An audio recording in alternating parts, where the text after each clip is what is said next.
I almost dropped my phone in the parking lot when I got his text. Forgot your scarf in the kitchen. Mom says come back and get it before it gets too late. It was just a scarf, a gray wool one I'd bought at the Emmys sale 2 winters ago. I almost texted back keep it, it's fine. But it was -14 that night, and my coat collar didn't cover much. So I turned around in the Loblaws lot, pulled back onto the highway, and drove the 20 minutes back to his mother's house. That drive back changed everything. I want to tell you the whole thing from the beginning, because it matters. The beginning matters more than people think. There were signs I told myself weren't signs. There were moments I explained away because I was in love, and I was 31 and I thought I had finally found the one. His name was, well, I'll call him my fiancé, because that's what he was. And his mother, I'll call her what I called her then, my future mother-in-law. I met him at a work conference in Ottawa.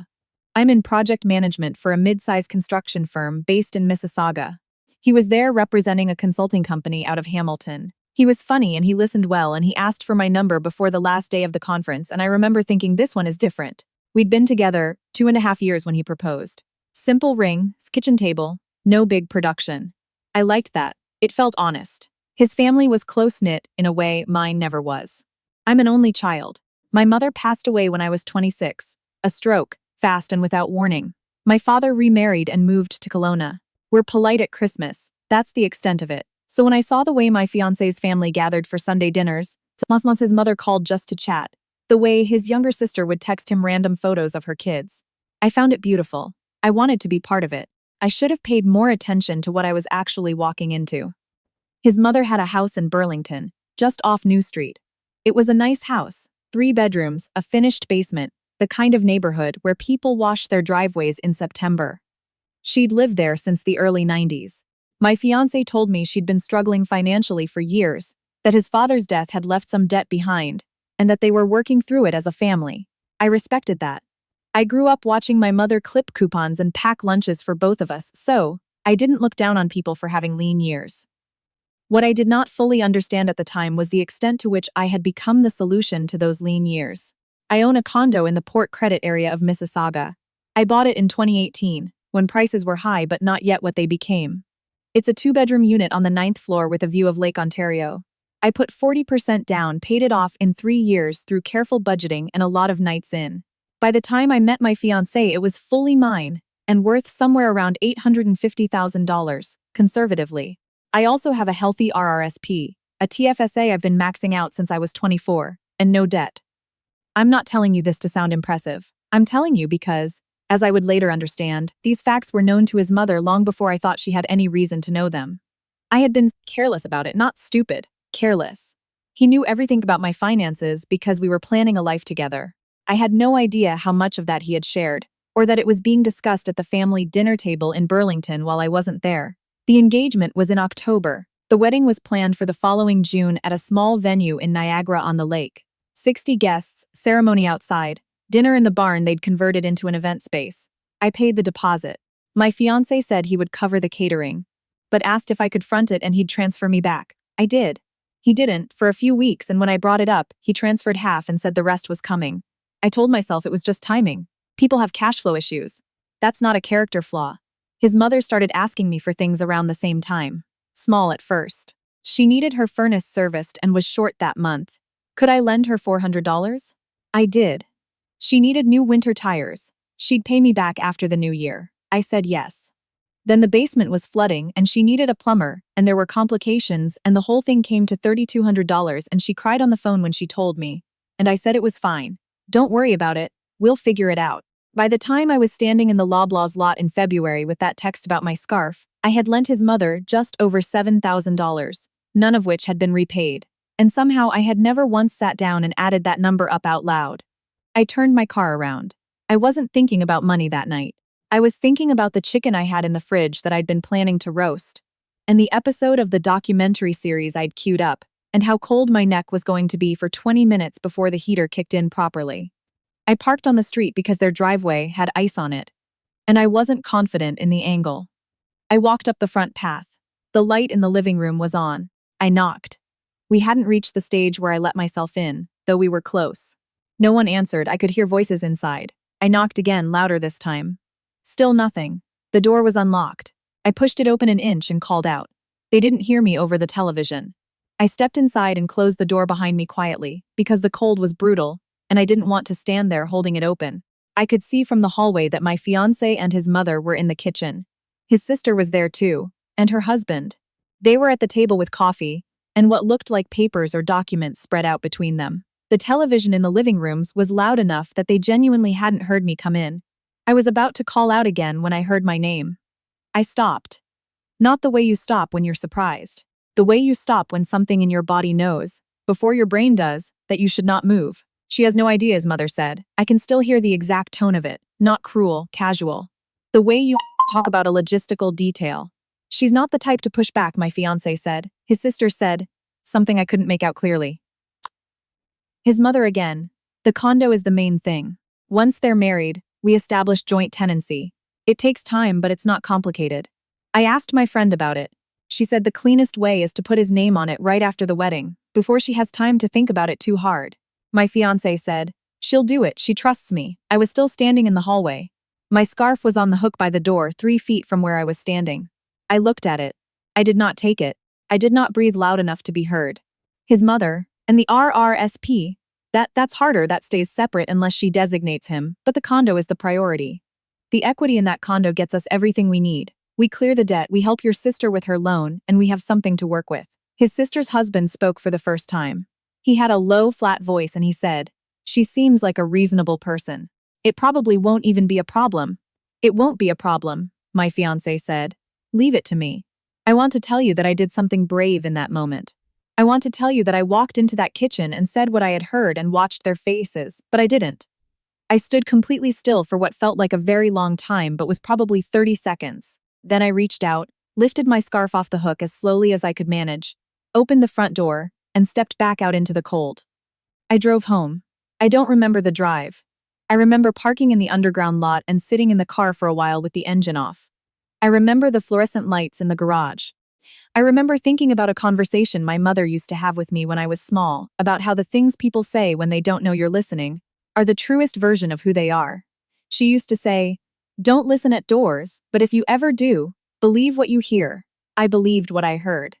I want to be clear about what I did and did not do in the days that followed, because the order of things mattered. The morning after, I called a real estate lawyer I had used when I purchased the condo.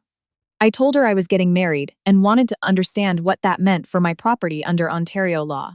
She walked me through it. She confirmed that my condo, purchased before the marriage and in my name alone, would have specific protections under the Family Law Act, but that if I were to voluntarily add my spouse's name to the title after the wedding, that would change the picture significantly. She told me what to watch for. She did not know why I was calling. I didn't tell her. The day after that, I called a family lawyer for a consultation. Just a consultation. I described my situation in general terms.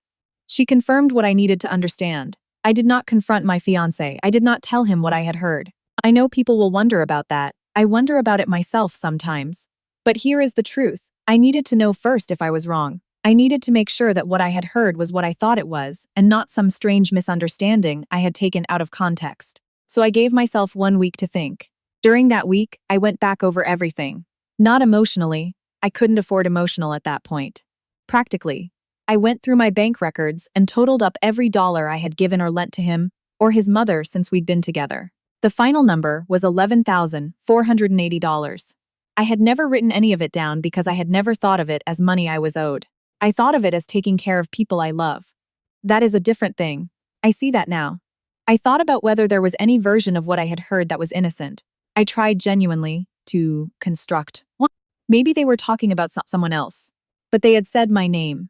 Maybe the mother was speculating out loud and he had just agreed to keep peace. But she trusts me and leave it to me don't sound like a man humoring his mother. Maybe it was a financial conversation that sounded worse than it was. But before she has time to think about it too hard is not the language of someone who intends to be transparent. I could not make it innocent. I tried and I could not.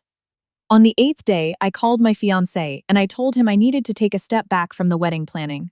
I told him I was feeling overwhelmed and needed 2 weeks of space to breathe. He was surprised and a little hurt and said all the right things, and in the old version of me, the one from 9 days earlier, I would have found his concern reassuring. I just said thank you, I need this, I'll be in touch. I used those 2 weeks well.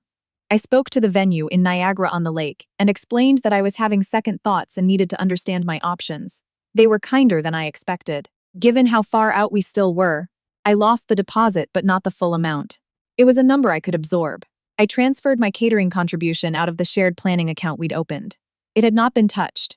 I closed my access to that account. I called the jeweler and asked whether the ring could be returned. It could, within a specific window, and I was still inside it. I set a date to bring it back. And I wrote a letter, not to be dramatic, because I did not trust myself to say it out loud without either falling apart or saying things I would regret. I am a good writer. My job requires it. And I have always processed difficulties better on paper. The letter was not long. It said, I came back for my scarf on February 12th. I heard the conversation at the kitchen table. I know what the plan was. I am ending this engagement. I wish you well. I did not accuse. I did not explain at length. I did not give him anything to debate or reframe or apologize for in a way that might pull me back. I sent the letter by email on a Tuesday morning, and then I turned off my phone for 6 hours and went for a very long walk along the waterfront trail, despite the cold, because I needed to be outside and moving, and I couldn't think of anything else to do with my body. He called 17 times before I turned my phone back on. His mother called 4 times from an unknown number, which I know only because I checked later. His sister texted twice. The text said things like there must be a misunderstanding and we should talk before you do anything. I did not respond to them. In the weeks that followed, I lived very quietly. I went to work. I made soup on Sunday evenings. I started going to a yoga class near my building that I'd been meaning to try for 2 years.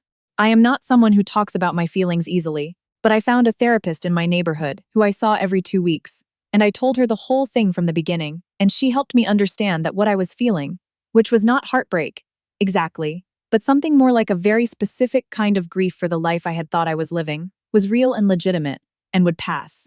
It did pass. Slowly, and not in a straight line.